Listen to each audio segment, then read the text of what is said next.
Eh bien bonjour, bonsoir, j'espère que vous allez bien, c'est Flo et aujourd'hui on se retrouve pour notre vidéo pour parler des spoilers du chapitre 347 de My Hero Academia.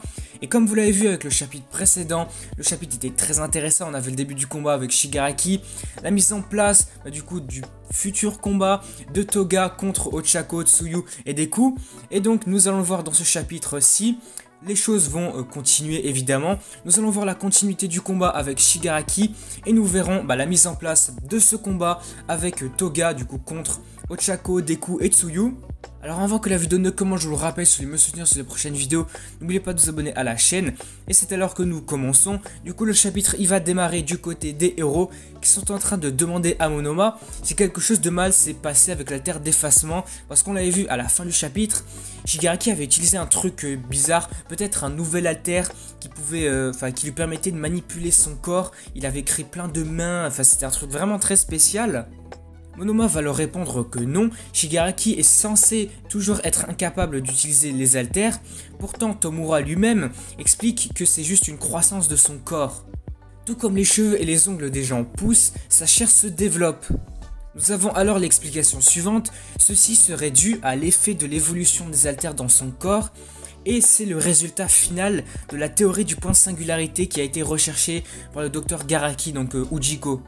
Alors c'est vrai que là, de par cette information, ça reste quand même un petit peu flou, parce que si en fait ce n'est pas un alter, comment ça marche? Ça pourrait un petit peu s'apparenter à l'alter de Overall qui peut se détruire, se reconstruire, mais sauf que ce n'est pas un alter, c'est propre à son corps. Là c'est bien expliqué, ce n'est pas vraiment un alter, c'est carrément son corps qui s'est développé, c'est l'évolution de son corps. Alors est-ce que c'est en quelque sorte un éveil d'un de ces alters qu'il dispose, ou est-ce que c'est vraiment autre chose? Bon évidemment ici je vais vous laisser vous faire votre propre opinion dans les commentaires parce que j'avoue que là c'est un petit peu compliqué entre est-ce que c'est un éveil d'alter ou est-ce que c'est autre chose parce qu'on parle quand même de point de singularité des alters. Ça rejoint un petit peu l'idée du One for All avec Izuku qui peut utiliser tous les autres alters. C'est quand même une notion assez compliquée, du coup je vous laisse me dire votre point de vue dans les commentaires. Et du coup nous passons à la suite. Shigaraki va dire que c'est le futur qui attend la société surhumaine et que les héros ne comprennent pas les réelles implications de tout cela. Par la suite nous allons voir que le bras et la jambe mécanique de Mirko ont été détruites par l'attaque de Shigaraki. Cependant au même moment Mirko va crier Spars, alors je sais pas trop ce que ça veut dire, mais en tout cas à partir de ce mot qu'elle va crier, on va voir un compartiment sortir du sol lui donnant des membres de remplacement équipés. Là on voit que ce qu'elle dit en fait ça fait partie d'une stratégie qui vient remplacer ses membres mécaniques. Du coup ouais c'est quand même très intéressant parce que c'était quand même un peu un handicap de Mirko du coup de plus vraiment pouvoir se battre. Mais là comme elle peut venir changer et avoir de nouveaux membres mécaniques, c'est quand même très intéressant, elle peut toujours se battre. Même concernant le chapitre précédent, ça rejoint l'idée de tous les héros en fait sont très bien préparés, on l'avait vu avec Power Loader, Cementos, Momo, Hatsume. Là ils ont quand même mis en place une stratégie concernant les membres mécaniques de Mirko, ouais, ils vont quand même très loin. Juste après ça nous allons alors voir Mirko qui va dire à Bakugo de ne pas se précipiter. Et juste après nous voyons que les deux commencent à se disputer parce que Bakugo veut que Mirko l'appelle un Dynamite, le dieu du meurtre des grandes explosions. Bon il reste toujours avec son nom de héros incroyable.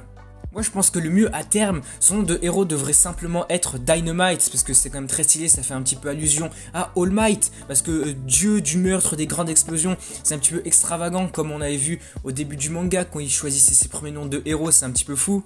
Dans un même temps, nous voyons que Beijinist va les interrompre. Bon, c'est marqué ces imbéciles. Bon, je sais pas pourquoi là il y a une petite insulte comme ça, mais bon, c'est un petit peu marrant, on va dire. Et il va leur demander de se concentrer. Parce qu'en face on a tout de même Shigaraki qui est en phase d'éveil ou je sais pas trop quoi, il est à 100%, du coup faut pas le prendre à la légère.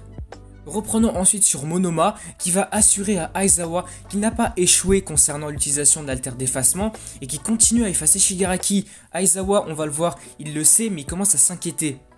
Le chapitre va directement passer à autre chose, il ne va pas se focaliser sur l'inquiétude de Aizawa. Nous allons donc passer du côté de Mandale qui est aussi là apparemment et elle dit que Midoriya l'a contacté grâce à son don de télépathie. Alors ici je sais pas trop comment Izuku a pu faire pour discuter avec Mandale parce que c'est surtout Mandale qui peut parler aux autres via sa télépathie. À moins qu'elle a pu améliorer son alter et qu'elle peut entendre la voix des autres, je ne sais pas trop.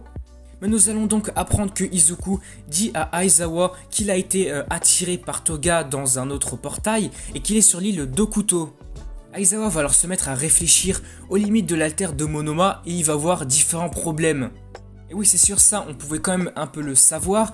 Donc Monoma en fait ne peut pas copier et utiliser deux alters simultanément. On va alors comprendre que pour ouvrir un portail pour emmener Izuku à Yue, Monoma va devoir désactiver l'effacement pendant au moins une dizaine de secondes avant de le réactiver. Ici forcément ça va causer de gros problèmes parce que à ce moment là, si Shigaraki utilise son alter de désintégration, tout sera fini. Aizawa va alors recontacter Izuku et lui demande de se rendre à Yue par ses propres moyens puisqu'il ne sera plus capable et possible d'ouvrir d'autres portails. Nous comprenons alors que tous les héros, pendant ce temps, ils vont essayer de vaincre Shigaraki, même sans l'aide du One for All, et nous voyons une case du chapitre montrant les 6 héros présents qui participent à la bataille avec une expression plutôt déterminée. Voilà, c'est à partir d'ici que le chapitre va passer à autre chose. Nous avons la première partie concernant le combat contre Shigaraki, et nous passons maintenant du coup du côté de Toga et d'Izuku. La scène va alors se dérouler sur l'île d'Okuto qu'on avait vue précédemment, qui se trouve à environ 200 km des côtes de l'océan Pacifique. Nous voyons l'aquarium d'Okuto qui est la principale attraction touristique de l'île et est bien connu au Japon et à l'étranger. Nous allons de même apprendre que Gangorka c'est le directeur de cet aquarium et c'est là que se déroule la bataille. Nous le voyons crier pour que les autres esquivent et ensuite on va voir une attaque de grande envergure venant d'Anomu. Là aussi on va voir un truc un petit peu spécial, comme Shigaraki le fait. Là on voit la partie supérieure de son corps flotte dans les airs tandis que les autres sont étalés autour de lui et s'étirent vers le sol générant d'énormes vagues d'eau. Là c'est vrai qu'on comprend pas trop ce qui se passe. Là c'est quoi, le Nomu il s'est coupé en deux et il fait des attaques, enfin je sais pas, ouais c'est vraiment très bizarre. Ça fait un peu allusion avec Shigaraki qui est en train d'utiliser de nouveaux pouvoirs. Alors est-ce que les Nomu là disposent de nouvelles techniques? Je sais pas trop. Après ouais, pour le coup c'est un petit peu confus à ce niveau là. Mais nous passons ensuite du côté d'autres vilains. Nous voyons qu'il y a Moonfish avec eux. Moi ici c'est marqué le méchant de la dent. J'imagine qu'il l'appelle comme ça parce qu'on l'avait déjà vu quand il utilisait son alter contre Fumikage. En fait il peut étendre ses dents comme des grandes barres tiges métalliques. Je pense que c'est pour ça qu'il l'appelle ainsi. Nous verrons d'ailleurs qu'il est habillé différemment et il donne du fil à retordre aux héros. Dans un même temps, nous voyons Sirius qui demande à Tsuyu si elle va bien et elle confirme. Moi ici, Sirius, je crois que c'est une des héroïnes qui faisait partie du stage de Tsuyu. Enfin, on l'avait vu au moment de son stage. Il me semble que c'est un peu l'assistante du chef de stage qu'elle avait eu en fait. Il me semble d'ailleurs qu'elle a un alter un peu... Enfin, elle peut écouter les ondes sonores, les ultrasons, quelque chose comme ça. Cependant, avec ça, nous voyons que Deku et Uraraka ont été séparés du reste du groupe après le dernier coup. Alors que Deku et Ochako ont été séparés du groupe, nous voyons Ochako qui demande ce que Aizawa a répondu. Deku lui dit qu'il devra se rendre à Yue par ses propres moyens. Cependant, Ochako est sur le point de lui dire de se dépêcher, mais Toga apparaît et tente de les interrompre. Elle lui demande de ne pas partir car elle l'aime, mais Deku ne comprend pas pourquoi le sens du danger n'a pas pu s'activer alors qu'un couteau se dirigeait vers lui. Ici, nous allons voir l'explication du pourquoi du comment, pourquoi son alter ne s'active pas. Deku se souvient des conditions d'activation et du fait que le danger doit être en quelque sorte assimilé à un danger réel. Il va alors demander à Toga ce qu'elle attend de lui et elle lui répond qu'elle aimerait qu'il devienne son petit ami.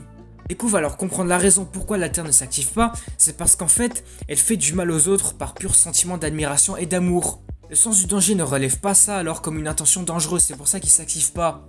Et le chapitre va se terminer comme ça. Bon, j'avoue, comme je vous l'ai dit au début de la vidéo, le chapitre est quand même très intéressant. On voit la continuité du combat contre Shigaraki et la mise en place du combat contre Toga, de Ochako et de Deku.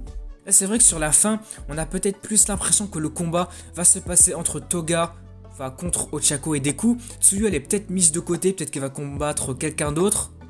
Bon, alors pour résumer rapidement ce qui s'est passé dans le chapitre, on a vu que au début, en fait là Shigaraki, il est en quelque sorte pendant une phase d'éveil. Est-ce qu'il est en train d'éveiller ses alters ou est-ce que c'est son corps qui a évolué directement? Parce que comme on l'a appris, là Shigaraki, il est le résultat final de la théorie du point de singularité qui a été recherchée par le docteur Ujiko. Alors c'est vrai qu'ici c'est un petit peu confus. Est-ce que c'est juste ses alters qui se sont développés ou est-ce que c'est carrément un truc à part entière à son corps? Parce que comme on l'avait vu, Monoma ne peut pas désactiver son pouvoir là de manipulation cellulaire ou un truc comme ça. Du coup n'hésitez pas à me dire dans les commentaires ce que vous en pensez. Parce que c'est vrai que ça va un petit peu loin là, la réflexion est quand même très intéressante à ce sujet. Par la suite, nous avons aussi pu apprendre qu'en fait, là, Izuku va devoir se rendre à Yue par ses propres moyens parce que Monoma ne peut pas utiliser deux alters en même temps. On avait compris que s'il devait utiliser un portail pour emmener Izuku, il va devoir désactiver l'alter d'effacement et du coup, Shigaraki pourrait se déchaîner. Du coup, ce n'est pas possible. Cependant, malgré le fait qu'Izuku était censé se rendre à Yue, on va avoir Toga qui va en quelque sorte l'en empêcher. Et on a d'ailleurs pu apprendre la raison pour laquelle la détection de danger ne s'activait pas. En fait, les actions de Toga n'ont pas vraiment d'intention dangereuse. Elle fait du mal aux autres par sentiment d'admiration et d'amour. Du coup, le sens du danger ne repère pas ça comme une menace. Bon bah du coup voilà, je pense qu'on va s'arrêter ici pour cette vidéo sur les spoilers du chapitre 347 de My Hero Academia. N'hésitez pas à me dire ce que vous en avez pensé dans les commentaires, vos réflexions concernant l'évolution de Shigaraki, ce qui va se passer avec le combat contre Toga. Du coup si la vidéo vous a plu, n'hésitez pas à liker, à commenter, à partager. Et n'oubliez pas de vous abonner à la chaîne pour me soutenir sur les prochaines vidéos, parce que demain sortira la review du chapitre. Et du coup moi je vous dis à la prochaine.